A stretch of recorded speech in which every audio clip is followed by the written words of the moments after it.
Vrindavanachari Jaya Radha Madhava Kunja Bihari Jaya Radha Madhava Jaya Radha Madhava Kunja Bihari Jaya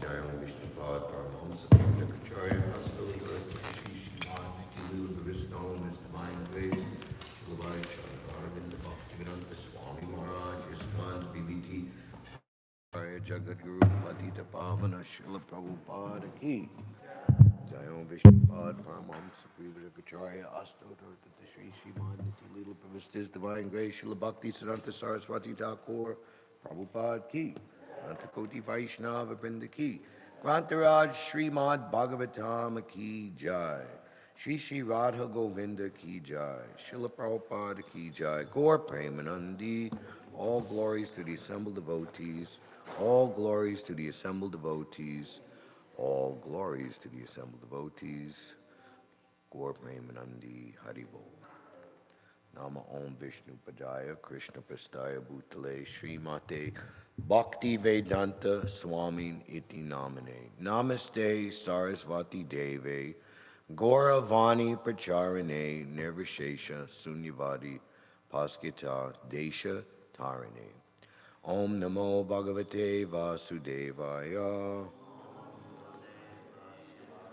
Om Namo Bhagavate Vasudevaya Om Namo Bhagavate Vasudevaya Narayanam Namaskritya Naram Chaiva Narottamam Devim Saraswatim Vyasam Tato Jayam Udirayet Nastpareshu Bhadreshu Nityam Bhagavata Sevaya Bhagavati Uttamash Loke Bhaktir Bhavati Naishtaki. Reading from the Srimad Bhāgavatam, Canto 3, Chapter 25, The Glories of Devotional Service. Text 29. Yo, Yogo, Bhagavad, Bano, Nirvanat, Mums, Vayodita, Kidrisha, Kati, Changani, Yatas, Tattva, Vabodhanam, Yo Yogo Bhagavat Bano, Nirvanat Mamstvayoditaha, Kirdrisha Kati Changani, Yatas Tattva Vabodhanam, Yo Yogo Bhagavat Bano, Nirvanat Mamstvayoditaha, Kirdrisha Kati Changani, Yatas Tattva Vabodhanam, Yo Yogo Bhagavat Bano, Nirvanat Mamstvayoditaha, Kirdisha Kati Changani, Yatas Tattva Vabodhanam.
Ya, which yoga, mystic yoga process, Bhāgavatam, aiming at the Supreme Personality of Godhead, Nirvana Atman, O embodiment of Nirvana, Tvaya, by you, Udita, explained, Kirdisha, of what nature, Kati, how many, Cha, and Angani, branches, Yata, by which, Tattva, of the truth, Avabodhanam, understanding. Translation, Devahuti, questioning, Kapila Dev. The mystic yoga system, as you have explained, aims at the Supreme Personality of Godhead and is meant for completely ending material existence. Please let me know the nature of that yoga system. How many ways are there by which one can understand in truth that sublime yoga? We can all say together, the mystic yoga system, as you have explained, aims at the Supreme Personality of Godhead and is meant for completely ending material existence. Please let me know the nature of that yoga system. How many ways are there by which one can understand in truth that sublime yoga? Purport by His Divine Grace, Srila Prabhupada. There are different kinds of mystic yoga systems aiming for different phases of the absolute truth. The Jnana Yoga system aims at the impersonal Brahman effulgence, and the Hatha Yoga system aims at the localized personal aspect, the Paramatma feature of the absolute truth. Whereas Bhakti Yoga, or devotional service, which is executed in 9 different ways, headed by hearing and chanting, aims at complete realization of the Supreme Lord. There are different methods of self-realization, but here Devahuti especially refers to the Bhakti Yoga system, which has already been primarily explained by the Lord. The different parts of the Bhakti Yoga system are hearing, chanting, remembering, offering prayers, worshiping the Lord in a temple, accepting service to Him, carrying out His orders, making friendship with Him, and ultimately surrendering everything for the service of the Lord. The word Nirvanatman is very significant in this verse. Unless one accepts the process of devotional service, one cannot end the continuation of material existence. As far as jnanis are concerned, they are interested in jnana yoga. But even if one elevates oneself after a great performance of austerity to the Brahman effulgence, there is a chance of falling down again to the material world. Therefore, jnana yoga does not actually end material existence. Similarly, regarding the Hatha Yoga system, which aims at the localized aspect of the Lord, Paramatma, it has been experienced that many yogis, such as Vishvamitra, fall down. But bhakti yogis, once approaching the Supreme Personality of Godhead, never come back to this material world, as is confirmed in the Bhagavad Gita, Yad Gatva Nivartante, upon going, one never comes back. Tyaktva Deham Punar Janma Naiti. After giving up this body, he never comes back again to accept a material body. Nirvana does not finish the existence of the soul is ever existing. Therefore, nirvana means to end one's material existence. And to end material existence means to go back home, back to Godhead. Sometimes it is asked how the living entity falls down from the spiritual world to the material world. Here is the answer. Unless one is elevated to the Vaikuntha planets, directly in touch with the Supreme Personality of Godhead, he is prone to fall down, either from the impersonal Brahman realization or from an ecstatic trance of meditation. Another word in this verse, Bhagavat Bana, is very significant. Bana means arrow. The Bhakti Yoga system is just like an arrow aiming at the Supreme Personality of Godhead. The Bhakti Yoga system never urges one towards the impersonal Brahman effulgence or to the point of Paramatma realization. This bana, or arrow, is so sharp and swift that it goes directly to the Supreme Personality of Godhead, penetrating the regions of impersonal Brahman and localized Paramatma.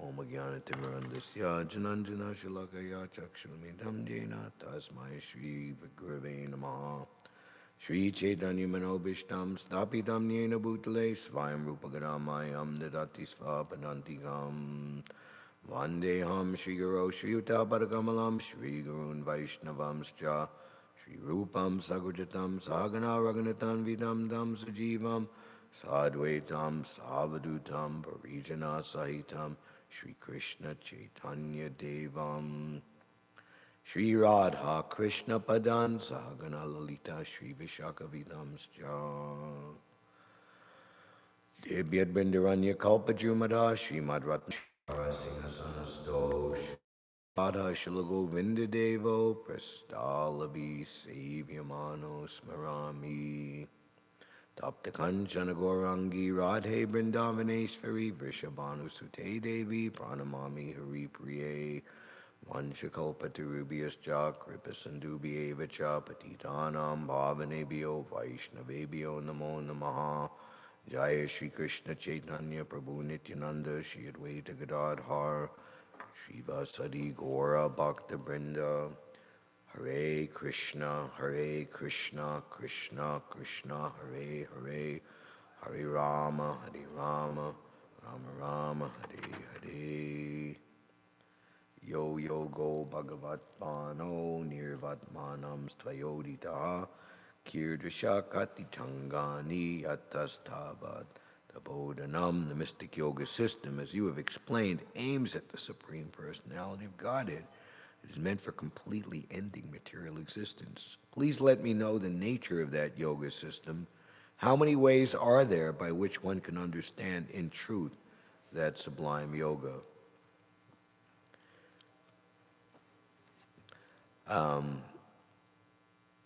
This verse is like a setup, just as Arjuna was seemingly set up to be placed in ignorance. Now I am overcome by miserly weakness, and I do not know what is my actual duty or responsibility. Who was it? Prabhupada said to Narayan, one must always be thinking, what is my duty? What is my immediate duty or responsibility? So for the devotee, there's no question of uncertainty. He knows what he has to do, where he has to be, what his responsibility is, and he, without any doubt, confusion, or ambiguity, executes his responsibility. Just like Srila Prabhupada, Hare Krishna, Shri Shri Radha Govinda Ki Jai.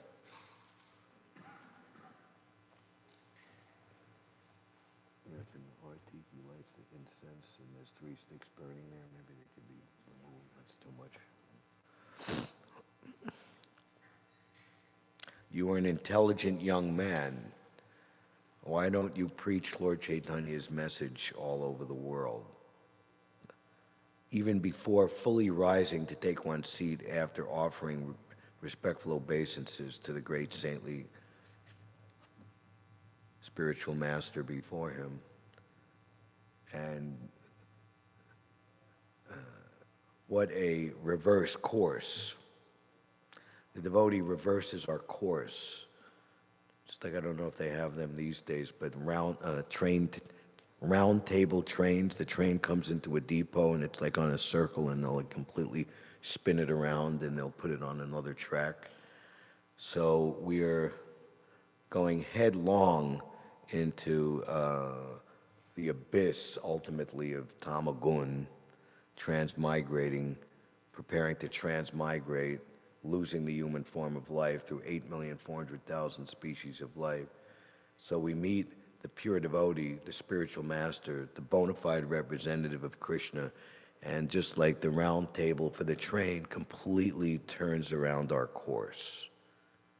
And upon the first instruction of the sadhu, sadhu means to cut away the material conception, the material, so like we see, we're trying to distribute books, you know. You're going to take this book, you're going to give a donation, you're going to read it, and then they immediately have like so many, I got to go this way, I got to go that way, or somebody's pulling them away, you know. And so the fight in Kali Yuga is not like in previous ages with weapons and ostras and things. Well, yes, we're using ostras, but to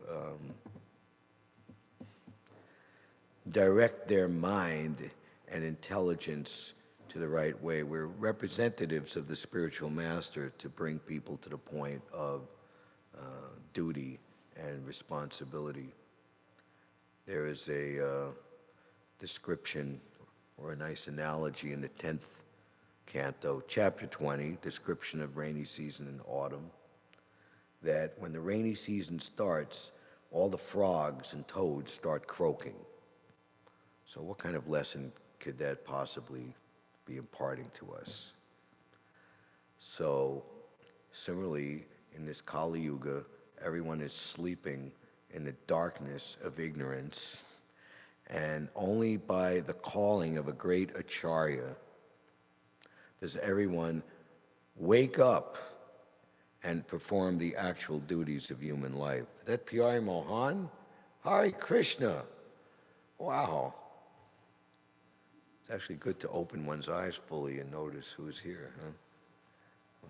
Very pleasant surprise. Gives me more impetus to say what we're going to say here, because you're present. Hare Krishna.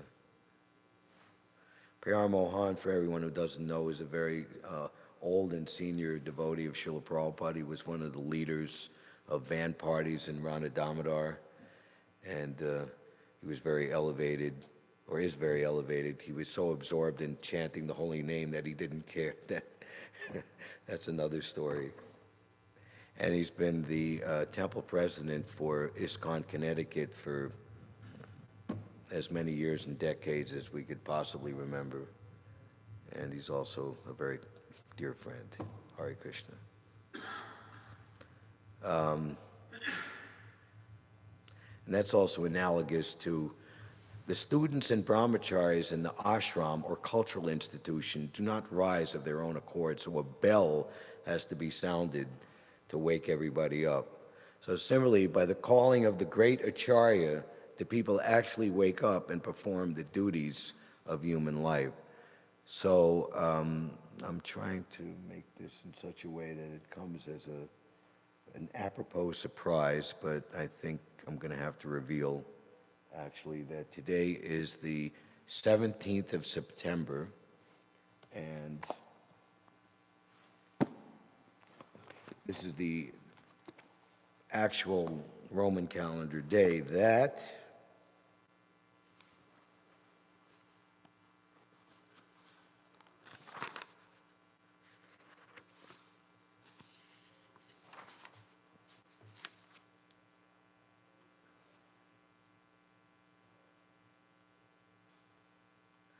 after a 35-day journey from Calcutta, the Jaladuta reached Boston's Commonwealth Pier at 5:30 a.m. a.m. on September 17th, 1965. The ship was to stop briefly in Boston for at least 24 hours because Prabhupada went on to write the beautiful prayer, Markani Bhagavat Dharma, dated the 18th. And as Leelamrita reports, that Prabhupada sailed into New York Harbor, coming down from Boston, going along the south shore of Long Island, going through the Verrazano Narrows, and docking at Brooklyn Sunset Park 17th Street, which is now appropriately a Home Depot. Back home, back to Godhead Depot. And also to remind us that to accomplish that, one has to do Cheto Darpana Marjanam, a lot of cleaning, right next door to that Home Depot, which was formerly the pier that Prabhupada docked at, is the New York City Sanitation Compressing. So all the garbage is brought there, and it's like crushed and ready to be brought to wherever it's going to be brought. So, see.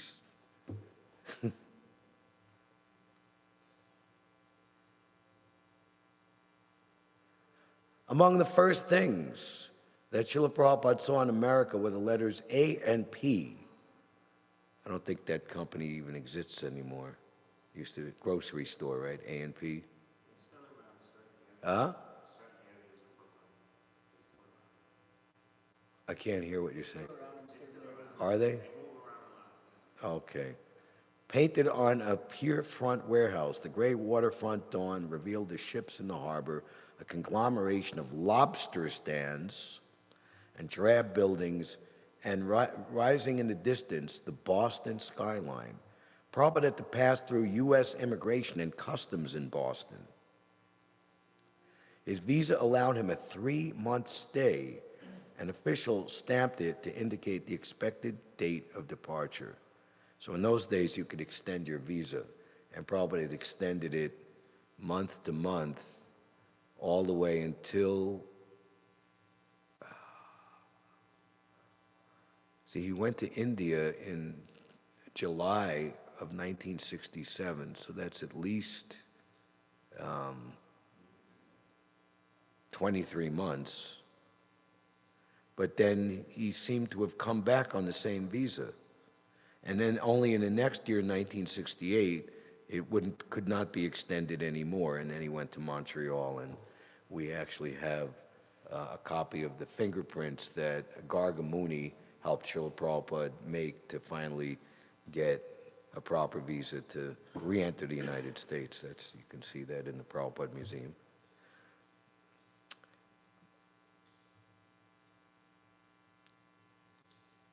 Captain Pandya invited Prabhupada to take a walk into Boston, where the captain intended to do some shopping.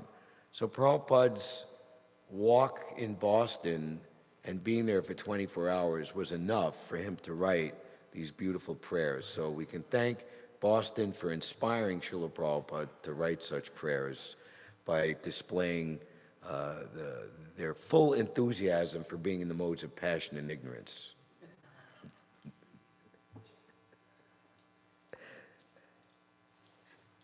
They walked across a footbridge into a busy commercial area with old churches, warehouses, office buildings, bars, tawdry bookshops. Does everybody know what tawdry means? It means like run down, cheap, kind of, maybe a little not so moral, low class. Nightclubs and restaurants. Prabhupada briefly observed the city, but the most significant thing after about his short stay in Boston, aside from the fact that he had now set foot in America, was that at Commonwealth Pier he wrote another Bengali poem entitled Markani Bhagavat Dharma. So 5 days earlier, as the journey was winding down, he had written a very deep and powerful, we could, by comparison, consider it somewhat more of a spiritually internal prayer. I emphatically say to you, O brothers, that you will obtain your good fortune from the Supreme Lord Krishna only when Srimati Radharani becomes pleased with you.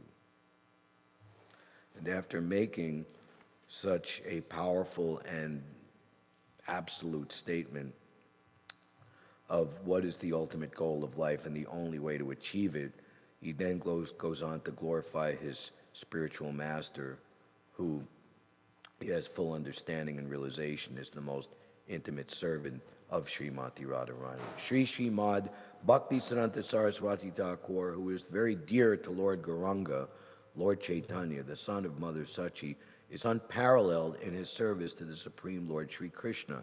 He is that great saintly spiritual master who bestows intense devotion to Krishna at different places throughout the world.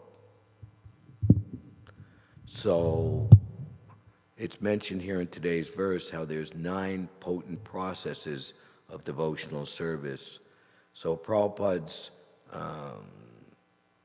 Jaladuta journey and his landing in Boston is perhaps most demonstrative of in a supremely excellent way. You couldn't think of a greater example of Vandanam, offering prayers. By his strong desire, the holy name of Lord Gauranga will spread throughout all the countries of the Western world.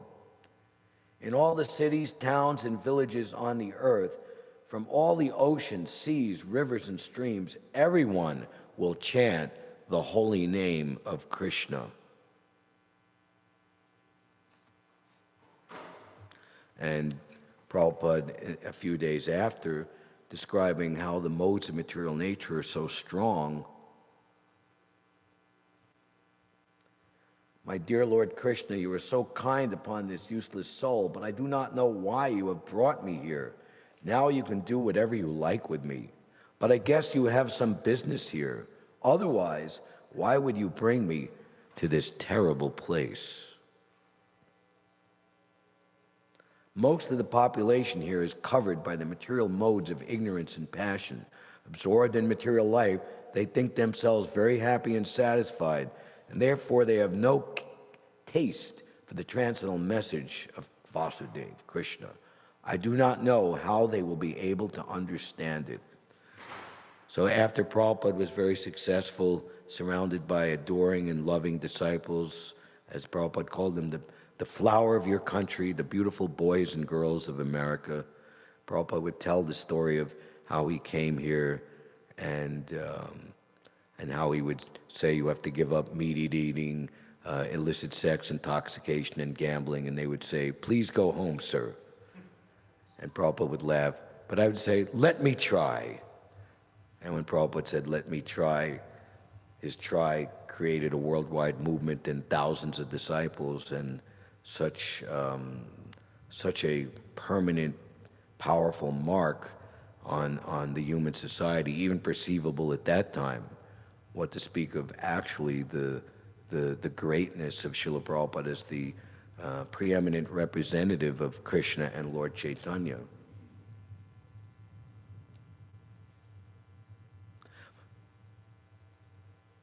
But I know that your causeless mercy can make everything possible, because you are the most expert mystic.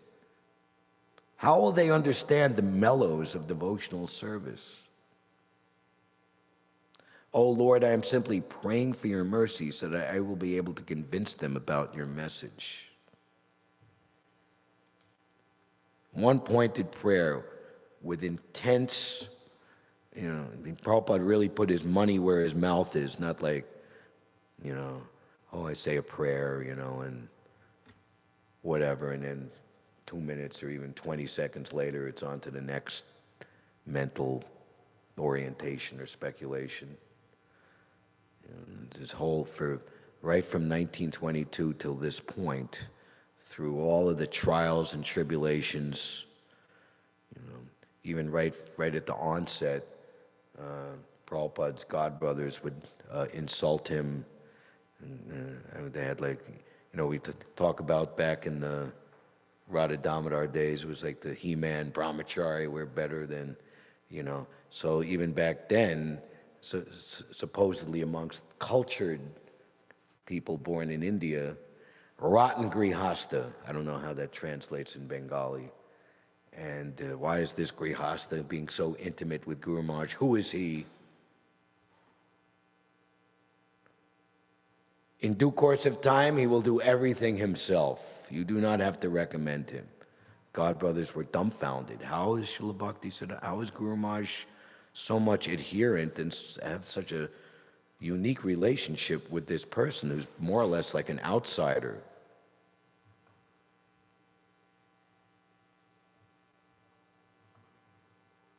World War II,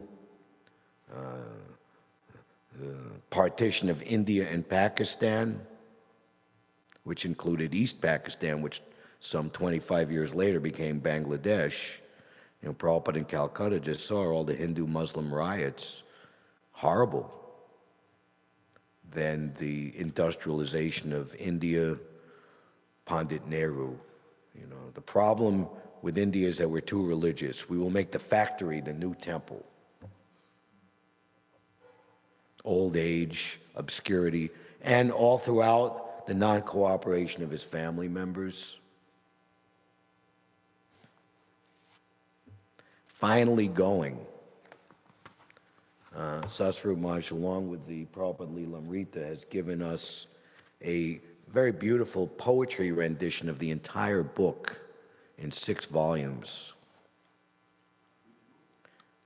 It is called Remembering Srila Prabhupada. This is the original printing in the early 1980s, but it's been reprinted into a complete book. This is book 1 and 2 in a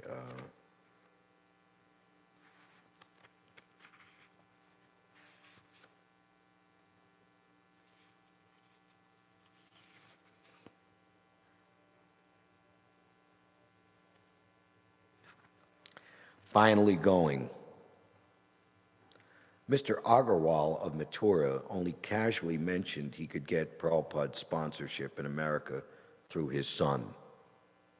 And Prabhupada only casually took him up on it. In Butler, Pennsylvania, that's some 50 miles north of Pittsburgh,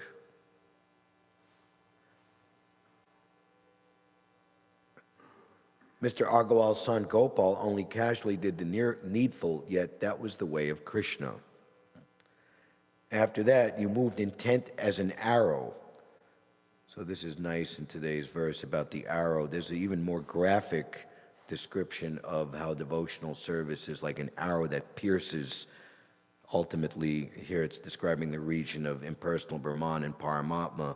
But in the 4th canto, I think I even saw a T-shirt at like the Sadhu Sangha festival they made like a few years ago. What was that? Right.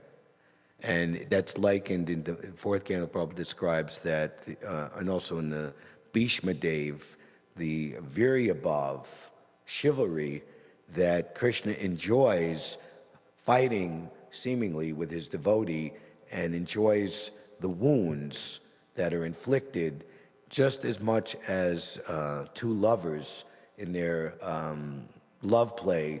There might be some aggressiveness there, but it's all within the entire not framework. It's within the entire circle or experience of the ultimate love. So Prabhupada moved straight as an arrow. You went to Mrs. Morarji for travel fare, and she said yes, but only after you insisted that you would not die en route, as her officers feared. And actually, she said, you know, in America, in New York, people will not give you the proper adherence and respect. And Prabhupada landed, you know, say this is the beginning of fall, it's getting colder, the leaves are turning. And Prabhupada spent a month in Pennsylvania. He didn't come back to New York until a week before Halloween. And that winter of 1965 into 1966 was one of the coldest and snowiest on record since records were being kept in the late 1800s.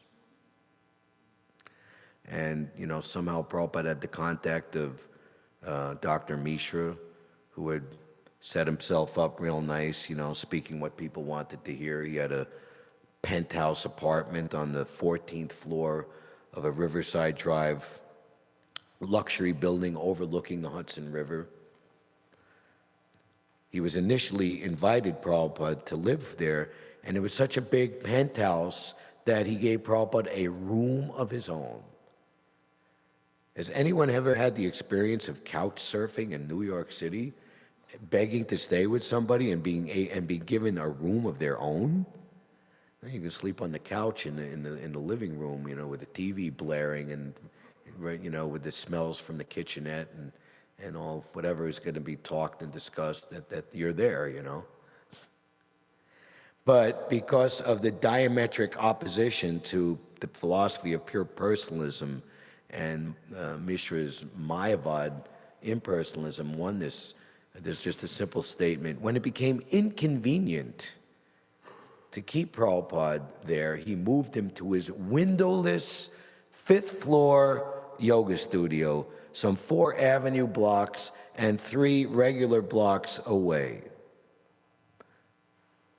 A 20-minute walk. You think Mishra would be well-to-do, they would have car service or have a taxi bring Prabhupada back and forth, but no. So Prabhupada walked back and forth every day to take a proper bath and to cook a proper meal.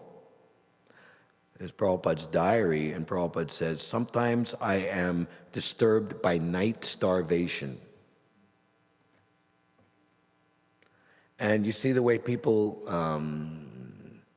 shovel the snow in New York City? Okay, this is my property. They'll have the superintendent or hire somebody, and this is our property. And the next door property, it's not my responsibility. So it was like a patchwork of something is shoveled, something is not. And then you come upon a thing that's got like 2 feet of snow, then you have to walk in the street. Right? There's a picture in the original printing of planting the seed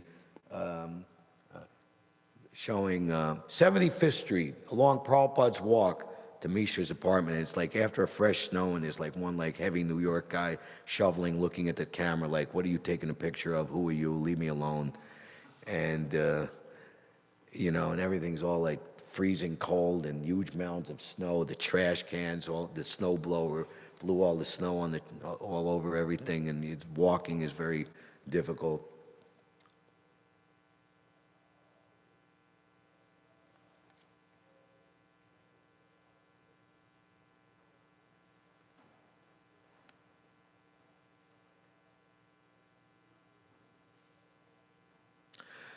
But she gave you the fare, a room on the old steamer going west. But the P form was a problem. Anyway, a final permission from the government of India that acknowledged that you were debt-free and didn't have any kind of reason to be kept in India.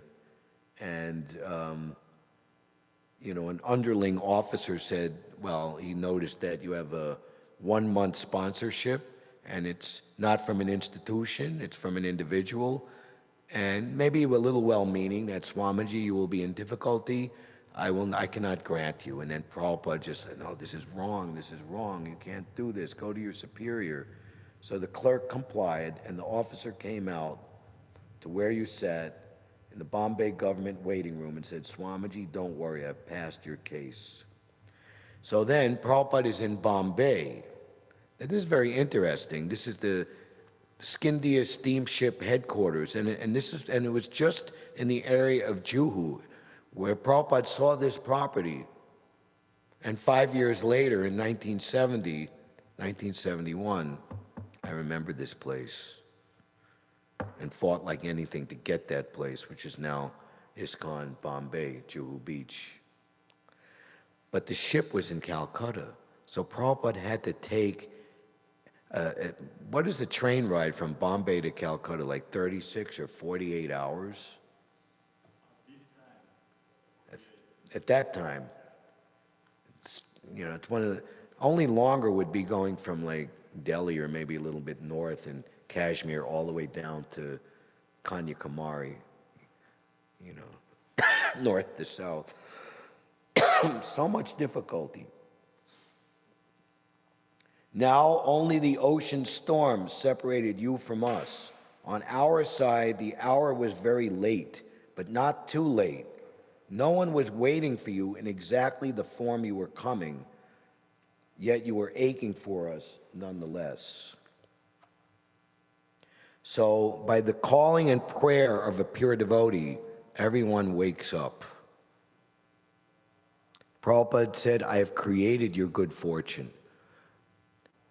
The memoirs of so many different devotees that Vishaka Devi in particular, she was brought up as an atheist and she didn't have any particular interest in spiritual life, but just something made her dissatisfied in material life. You can read in her books, very beautiful written book. She's a very wonderful writer, 5 years, 10 months, and a lifetime of unexpected love. And so many others that something was just drawing me forward beyond my comprehension. This is an amazing, I want to introduce this, memory of Ananga Manjari Devi Dasi, Srila Prabhupada's disciple. I guess she would be famous to the younger generation as the mother of Vishvambar, of the Mayapuris. So she has titled this, As the Crow Flies. It was the beginning of the school year, mid-September 1965. I was just about to turn 12. I walked with my childhood friend near my home by the sea in the northeastern part of Boston. And she said, 4 miles as the crow flies from where Prabhupada landed. As we were discussing our new school experiences, earlier that summer I had been inspired to leave the public school system to attend 7th grade in a Catholic school, parochial religious school, because I wanted to learn more about God. As we chatted, my friend casually inquired about my new school. So what are you going to do? She meant, for fun. For no apparent reason, something deep stirred inside me. What am I going to do? What am I going to do with my life? Surprised at the depth of this thought, I instinctively turned around and looked up at the sky as if I would find the source of this inspiration there. I noticed the trees swaying in the breeze as if something profound must have stirred them as well. There was a distinct feeling of something life-changing happening in the air. As I turned back around, it was as if the breeze entered me and I heard it whisper to my heart, search for the absolute truth. Being so young, I felt surprised by the words, absolute truth. Still, I understood that God was encouraging me to know him. I then turned back to my friend, who I knew would not understand these thoughts. I answered her in a typical pre-teen way, I don't know. What are you going to do? Internally, I knew that an exciting spiritual adventure was about to begin, and that was an important experience for me to always remember. 4 years later, I learned that this moment of spiritual stirring in my soul took place during the same month and year, September 1965, that His Divine Grace stepped off the Jaladuta onto Boston's Commonwealth Pier after a long journey from India.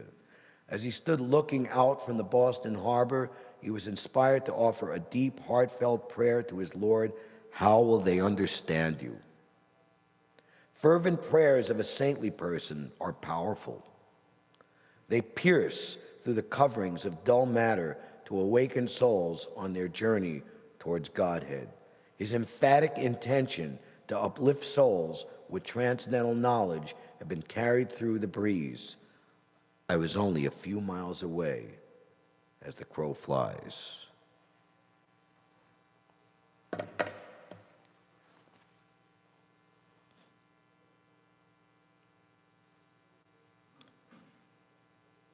Now, no one was waiting for you in exactly the form you were coming, yet we were aching for you nonetheless. As parched land awaits rain, as a lost child awaits the mother, as a lonely lover awaits the beloved, as the soul aches for God. The dumb tongues stuck, unable to utter Krishna. The blind groped, the mad went madder, incurring reactions, and at every moment, more jivas fell off the cliff of human life down into the abyss of Tamagun. Inching from the weathered pier, the black-hulled Jaladuta moved towards the seas, bearing him to America. By the law of the Almighty, the ship floated in water. By his will only, the clouds in the sky moved. Out of fear of him, the planets were spinning in tremendous orbits. And by his inscrutable, sweet will, the pure devotee was coming to rescue the damned. By his strong desire, Bhaktisiddhanta, the holy name of Lord Gauranga will spread throughout all the countries of the Western world and all the cities, towns, and villages on the earth, from all the oceans, seas, rivers, and streams. Everyone will chant the holy name of Krishna. As the vast mercy of Sri Chaitanya Mahaprabhu conquers all directions, a flood of transcendental ecstasy will certainly cover the land. So when is the Vaishnava pleased? Yes, we do so many things along the way, but the ultimate pleasure is this: when all the sinful, miserable, living entities become happy, then the Vaishnava's desire is fulfilled.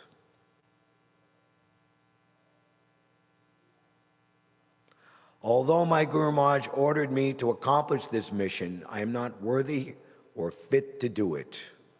I am very fallen and insignificant. Therefore, O Lord, now I am begging for your mercy so that I may become worthy, for you are the wisest and most experienced of all.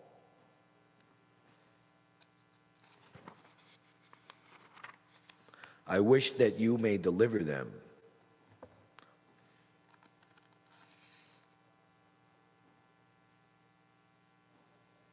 Somehow or other, O Lord, you have brought me here to speak about you. Now, my Lord, it is up to you to make me a success or failure as you like.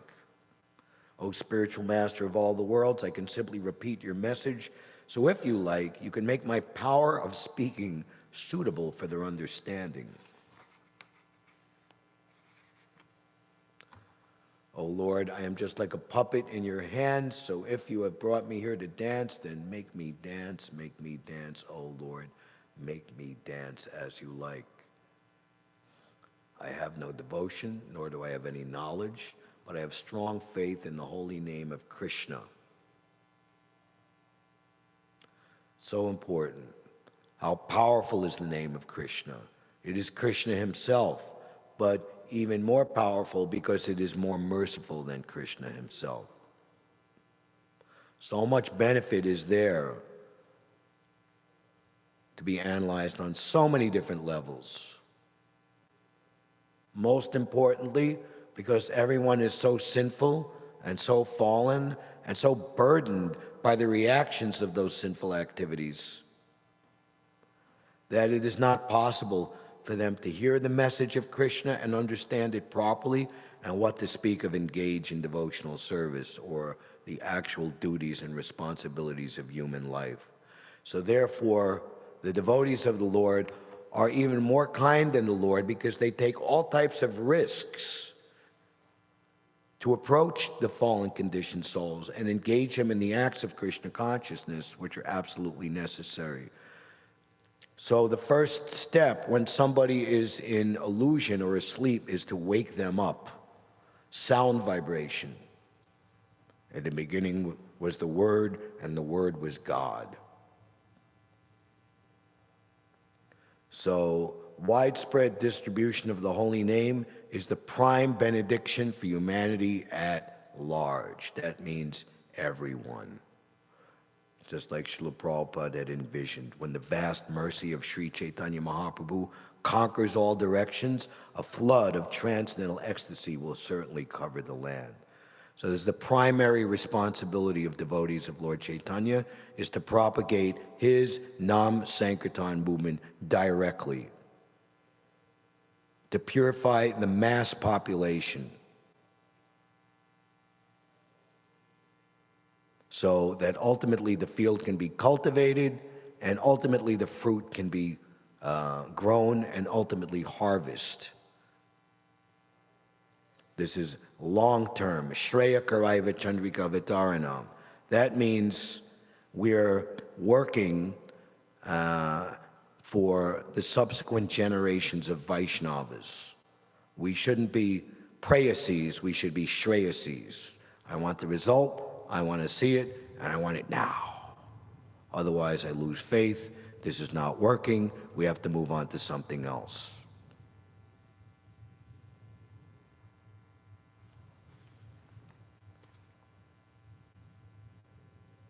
I have no devotion, nor do I have any knowledge, but I have strong faith in the holy name of Krishna.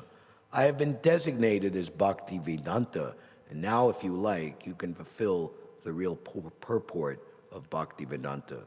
Signed, the most unfortunate, insignificant beggar, A.C. Bhaktivedanta Swami, on board the ship Jaladuta, Commonwealth Pier, Boston, Massachusetts, USA, dated 18 September 1965. Hare Krishna. P.R. Mohan, could you add something? Not only Connecticut, but you're also regional secretary for New England and Boston. And 2015, we celebrated the 50th anniversary of this grand event. And more fairly recently, we had a beautiful statue.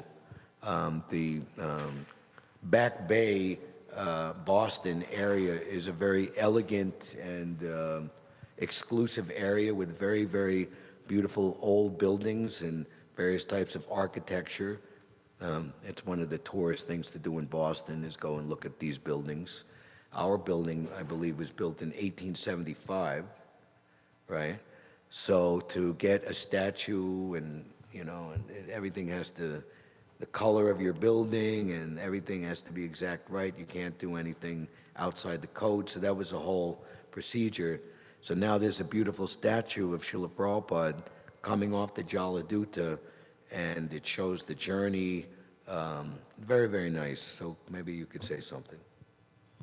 I can say a few things. You can hear? Okay.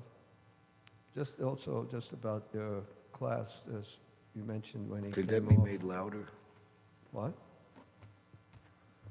You can increase the volume. Oh, increase? I could talk louder. I think you can hear me without a mic, if you'd like. Okay. Anyway. I didn't hear you. Oh, I see. Okay. Anyway, you mentioned when he got off the ship, he saw A&P. Before he got off the ship, when they was pulling into the Boston Harbor, he saw another sign. Unalloyed steel. Yeah, unalloyed steel. And he took that as a good sign, unalloyed, because unalloyed devotional service, pure devotional service, not mixed with anything else. So he also saw that, and he took that way. And also you mentioned about how his first instruction was to preach, to the English-speaking people. Right. And also his last instruction, just 2 weeks before Bhaktisiddhanta passed away, he got a letter telling him the same thing.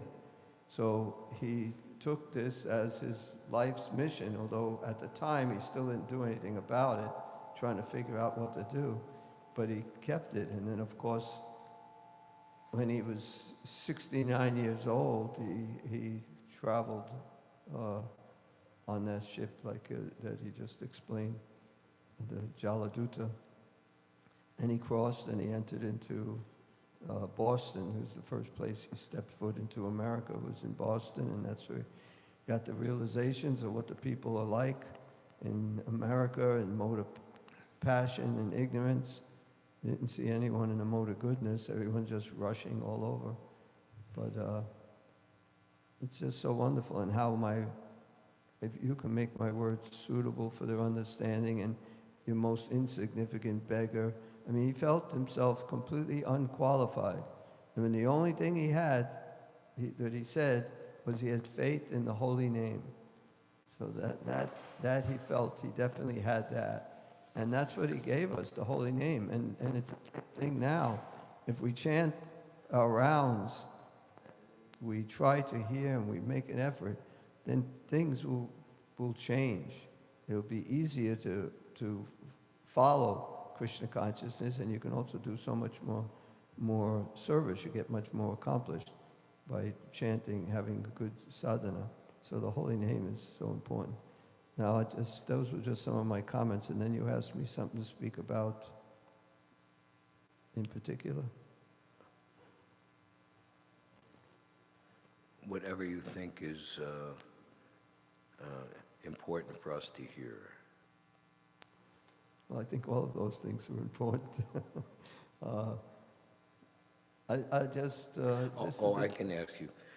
So Prabhupada saw unalloyed steel. Could you describe, and Prabhupada returned to that very place in May of 1968 with disciples. Prabhupada spent the month of Boston, May 1968 there. Do you know what happened when Prabhupada brought the devotees down there? He said something. He gave a very poignant instruction. I don't remember. Okay. I don't know if I ever knew. So. In what's called the 7th volume, Additional Pastimes of Prabhupada Leelamrita, there's a chapter called A Month in Boston. So the devotees had gotten, a hippie had donated this like school bus that was painted like flower power, and they got all excited, and Prabhupada said, I want to see this bus. And when Prabhupada saw the bus, he said, the bus is a nice idea, but not this bus.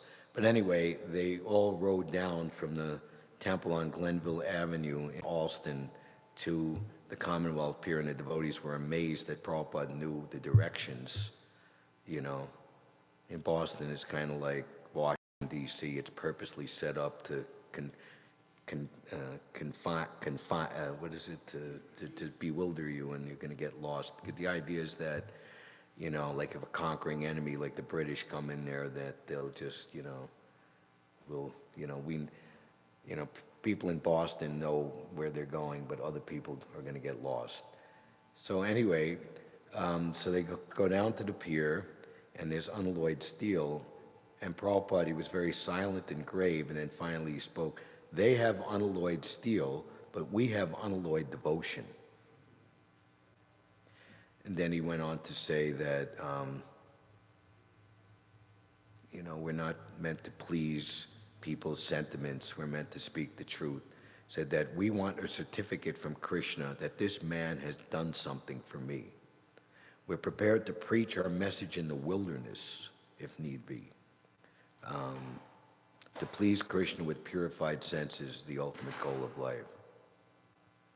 So that's, how will I reach these people? How will I, the whole mass population? But Prabhupada was always focused on pleasing directly as my primary responsibility the senses of Krishna. So Krishna as the super soul, as the Antaryami, the Upadrasta, Unamata, the overseer and permitter in everyone's heart, because he's, as this verse, if you directly are engaged in devotional service, automatically you've accomplished the goal of the jnanis and the yogis. That's automatically included. And you see the memory, the realization in memories interviewed, Prabhupada's devotees, disciples interviewed, that, and we were saying this last night, one of the watchword slogans back in those days was never trust anyone over 30. So Prabhupada was double that and change, but just the devotees were attracted to him like iron filings to a magnet. And this is what the devotees would say again and again, Who could resist? He was irresistible. He was just so sweet, so attractive. Because he's in touch with Krishna, who's the all-attractive one. You even have on that black and white Happiness at 2nd Avenue, where you have a missing tooth, Kirtananda flipping chapati saying, the Swamiji's got something that you want, and you want to get it, you know? So, because there's no experience that can be had on any level, even close to the experience of pure love of Krishna. And Narada, the pure devotee, can give Krishna to you like handing over a commodity in a store. So that's the business of the pure devotee, is to deliver Krishna to everyone. So that's what happened there in May 1968. Then 3 years later, perhaps the culmination of Prabhupada landing in Boston was he personally installed with his own hand Sri Sri Radha Gopi Vallabha in July of 1971. And he personally named them that. And Radha Gopi Vallabha, Krishna, the lover of the gopis, which arguably is an even more advanced term than Radha Gopinath, Gopinath, the master of the gopis. So that mood of utter dependence and utter humility and intense yearning to fulfill the mission of his spiritual master. Not just, I want to fulfill the order of my spiritual master, but he's feeling with his own heart the suffering of the people.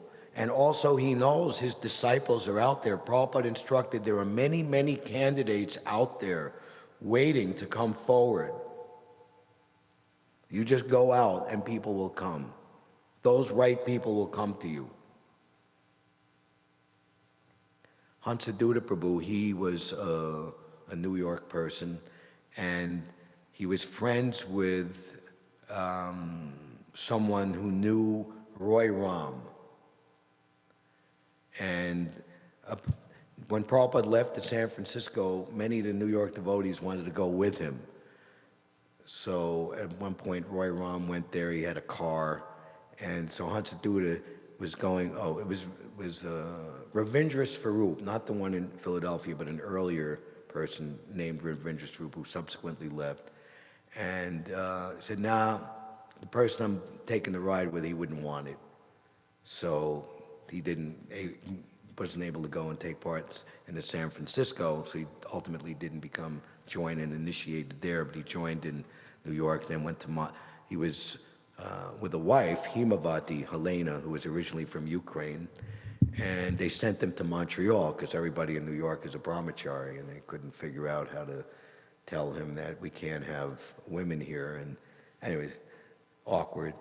So when Prabhupada came to Montreal, and Hansaduta came to see him for the first time, he just felt like his whole body just became like jelly, and he just like fell to the ground in ecstasy, offering obeisances. When he rose, Prabhupada said, "Oh, you are here. Like, we're old friends, and now we've met again in this life." That was the experience. And Prabhupada would say, "My Guru Maharaj, you were all devotees in India in your last life. And my Guru Maharaj ordered you to take birth in the Western countries to be here when I got here to assist me." So as Krishna is not alone, he always has his entourage, he has his elders come first, and everyone appears at the right time. Krishna's never alone.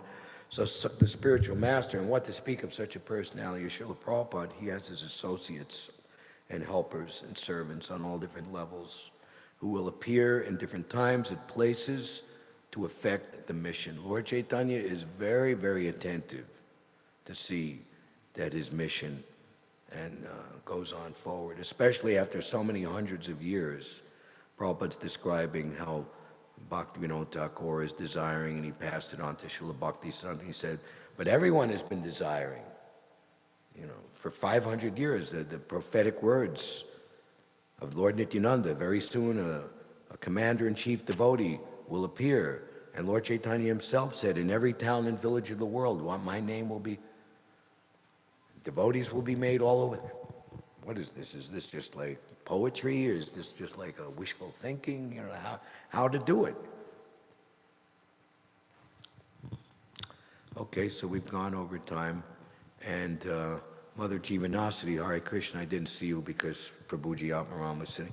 So Mother Jivanasati and Pyari Mohan, their husband and wife, and together they're like the team that has done so much incredible service in New England for so many years. I remember we, like maybe 40 years ago when we moved from Silver Lane to 1683 Main Street, I came there for the Big E, and you had all just moved in there, and I remember my line, you know, when people pulling into the gun lot, "Excuse me, are you going to the Big E?"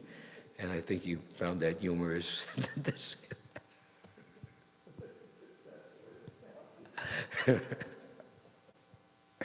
So it's a very pleasant surprise.